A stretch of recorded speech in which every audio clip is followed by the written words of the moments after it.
Hey everybody, welcome to the channel. My name is Brian. Behind me is my 1973 Moto Guzzi Eldorado, California something. I'm not really sure what it's called, but I do know it's a 1973. It is equipped with Amal carburetors. Normally this would be equipped with Del Orto carburetors. Apparently in 1973, sometime late 72, the Del Orto factory went on strike. So some Moto Guzzis were equipped with Amal carburetors. Fortunately or unfortunately, this bike is equipped with Amal carburetors. If any of you have been following the channel, you've seen a lot of videos about this bike. Anyway, if you haven't been, it's been off the road for about 40 years, and I've just recently gotten it back on, and all I've really done is clean the carburetors and got it to run, ridden it around some. But I'll show you what happens when it sits for a while. If it sits here for a few days, or really overnight, and I do not turn the fuel off from the petcocks, or even if I do, I end up with a little oil slick under it. That oil slick is mostly oil that is washed off the bottom of the crankcase from the gasoline that's running out of the carburetors. So I purchased a few carburetor kits, and we'll go ahead and get them off there and try to get them fixed. And then we'll go into some tuning tips. So to get these off here, there's two screws in the top, and the slide will pull out. There's a fuel line on the bottom. It has a Y sort of banjo fitting on it. And then on the other side, I just pulled these off and took the entire manifold off. I'm not sure I can show you all that without getting in the way. There's not a lot to these carburetors.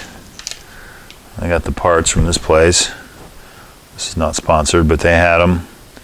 They sent them pretty quick. I got a float bowl drain plug that's brass. This one looks brass, but is actually plastic, and I think that's part of the problem. Got a new float, and they're genuine Amal parts, and then a rebuild kit, and it's pretty amusing how many parts are actually in there. So we'll go ahead and start off by pulling this flow bowl plug out of here.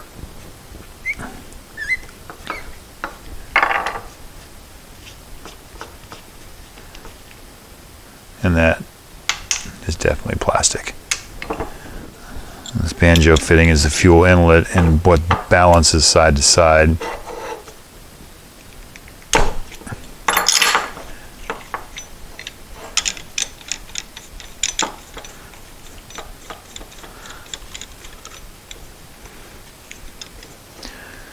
Contained in that is a filter.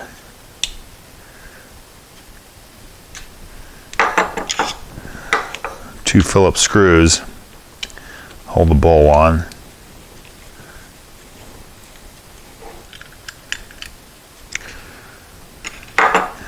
That's pretty much it. The float and the needle in here is all plastic. So it's relying on that plastic to seat against the seat down in there. I'm sure this stuff is 40 years old at this point. It does say Amal on it, but that float is all plastic.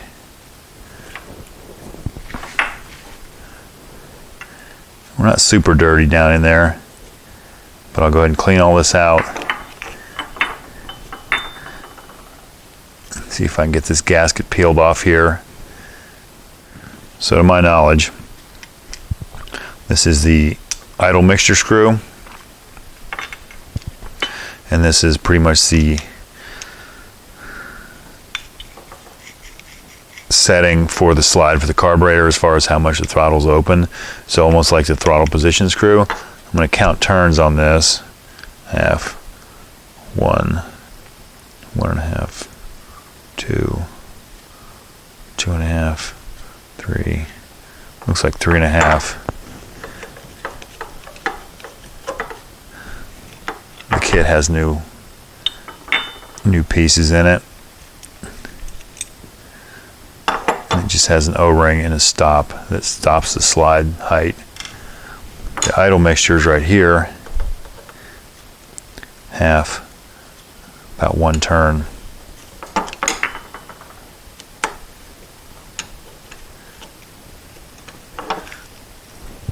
It has an O-ring also. So I'll clean all this up and then we'll come back and start putting it back together. That's as clean as I'm going to get it. I have an actual metal brass plug with a gasket.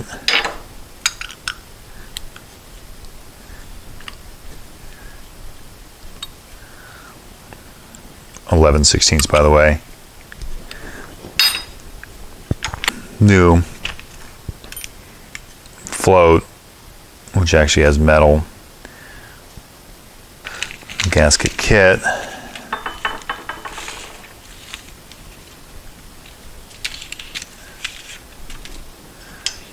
It's right here.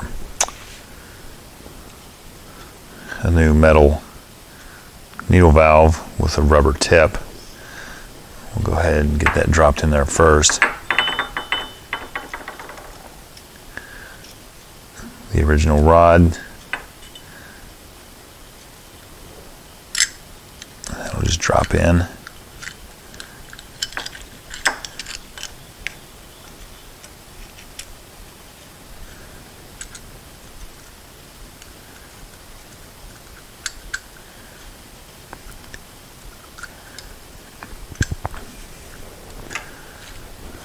There's some instructions in here that talk about the float level, but it doesn't really tell you how to set it, so I'm going to leave it like it is for right now.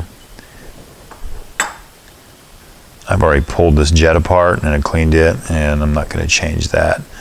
So other than that, I pretty much just put this back on with a new gasket.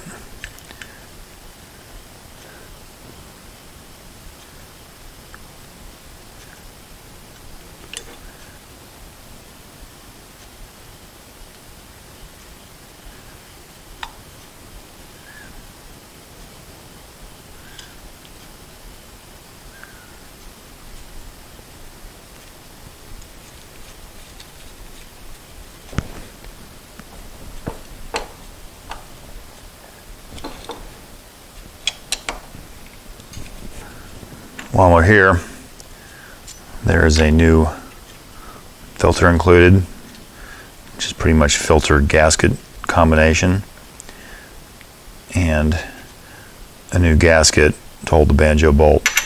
Let me go ahead and clean that off first.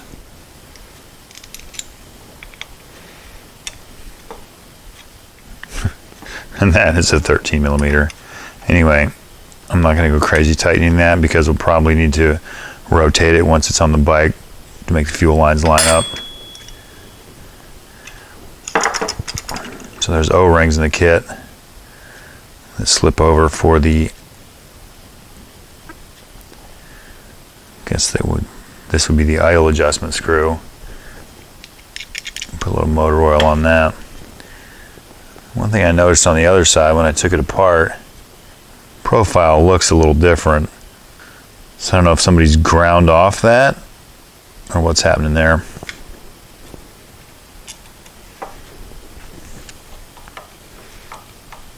I think we were 1 turn here.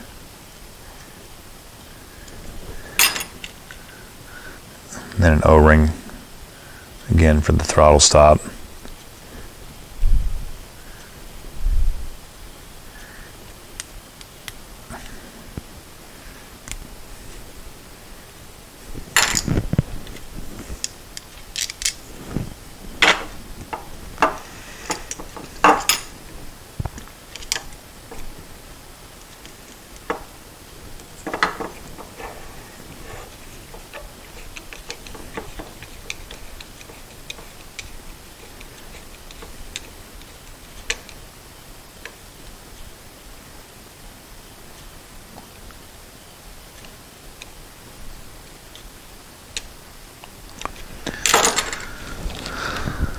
So that's pretty much all we're going to do to that.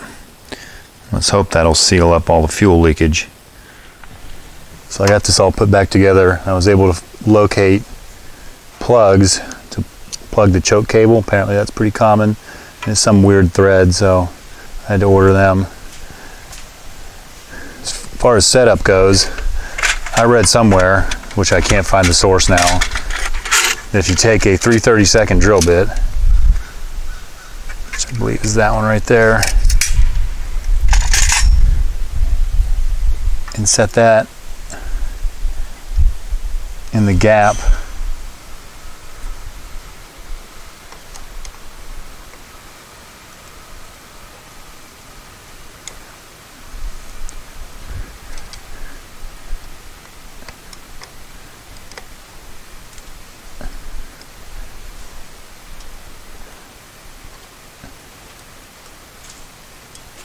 that'll give you a good initial setup as a starting point. So that just slides in there. And then with the mixture screw, I believe I have these set 1.5 turns. Half, one, it's about one. So half, one, 1.5. All right, both sides are set up like that. Let's turn some fuel on and see if it'll run. Give the carbs a little push on the ticklers. Here goes.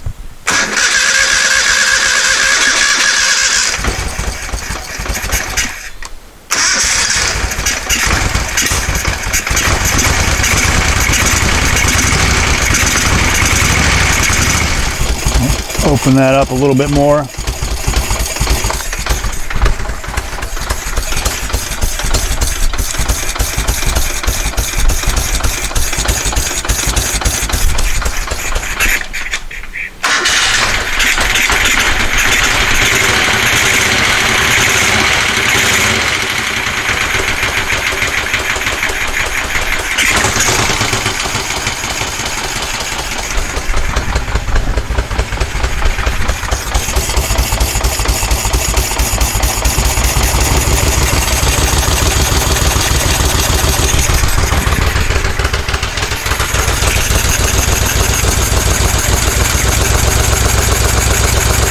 Warm up a little bit and then we'll do some more adjusting.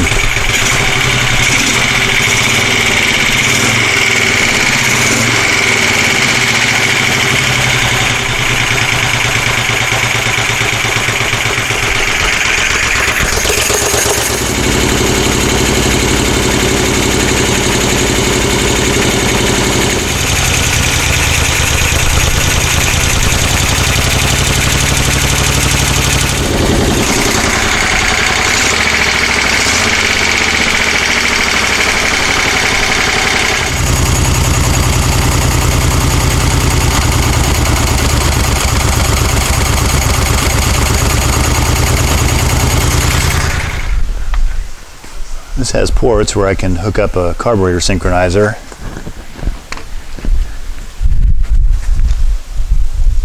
Somewhere I have an old mercury based one, but I lost the mercury for it. Actually, I never even installed it. So I found one with gauges, that jungle place. So we'll see if this one's worth a hoot. So this kit comes with the hoses and these little, I guess you would call it a snubber. It's kind of dampens the vacuum pulsations, I guess is the right word. So the needle's not flying all over the place. So you install these in line and then you can adjust it to smooth the needle out. I've played with this a little bit. Also comes with these little adapters that thread in. These aren't very tight, so I put some Teflon tape on them just to avoid any vacuum leaks. So I've had limited results here. I've tested a little bit. We'll give it a shot.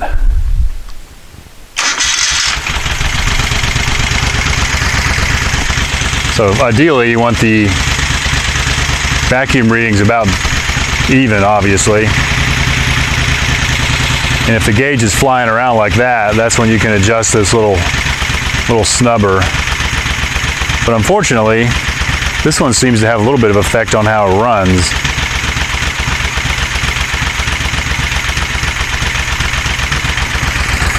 So you can adjust the throttle stop to increase the RPM.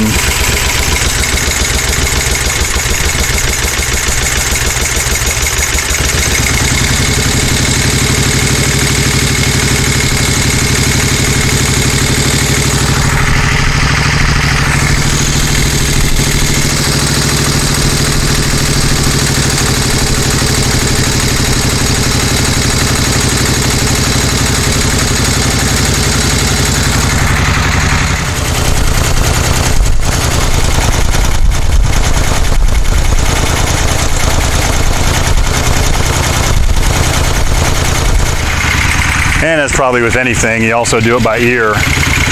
So this is the idle mixture screw. Start turning it in, and it should start slowing down. You just kind of back it out till you get about the highest RPM.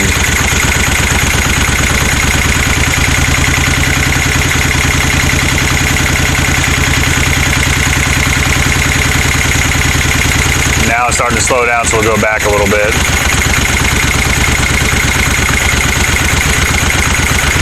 Like about right there is good. Do the same thing over here.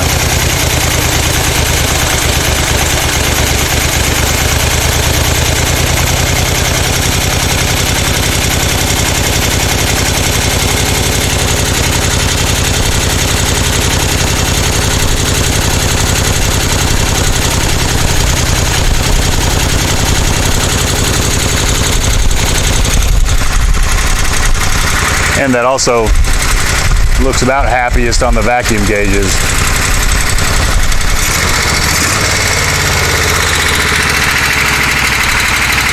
They slow the idle down just a hair.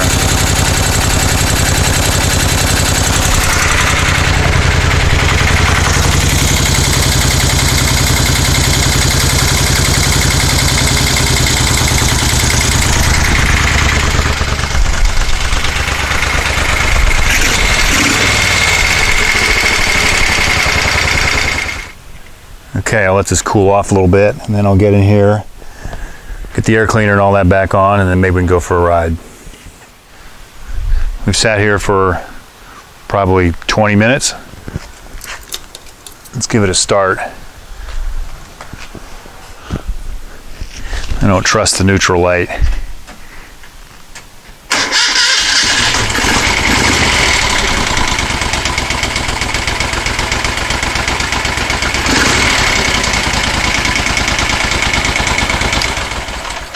I think I mentioned it before, but the choke cable would normally go through that hole.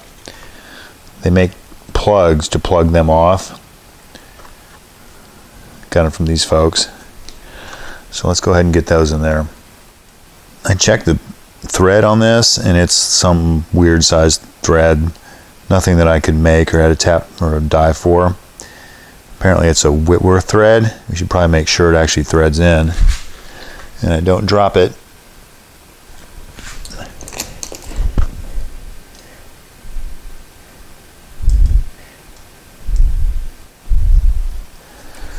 Oh, for Christ's sake. Okay, so it's going to start. It's the right thread.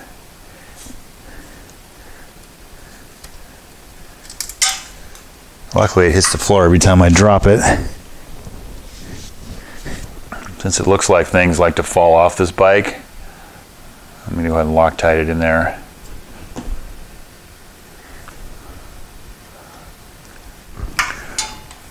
I'm not sure what size it's really supposed to be, but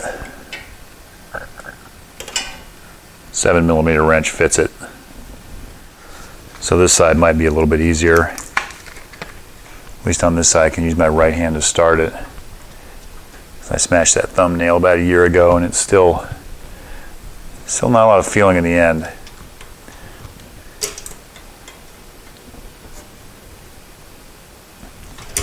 I don't know if that'll cause an air leak, but it can't hurt, and it'll keep water and crap from getting in there if this thing's ever out in the rain. So there you have it. That's what an Amal carburetor looks like inside and how it runs, and a little bit of how to tune it. There's probably a lot better videos about how to set it up and tune it, but at least this way you can see what it looks like inside and how it goes together.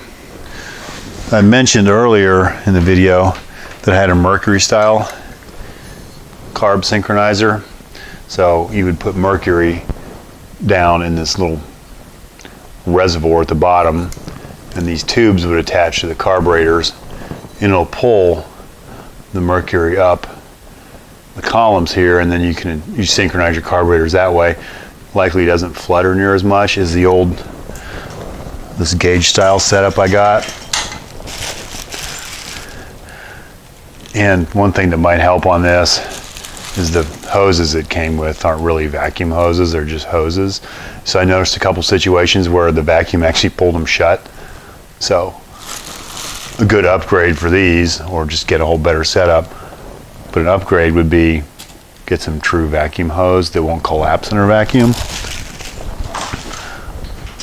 So this thing's been in my bottom drawer of my toolbox for like 25 years.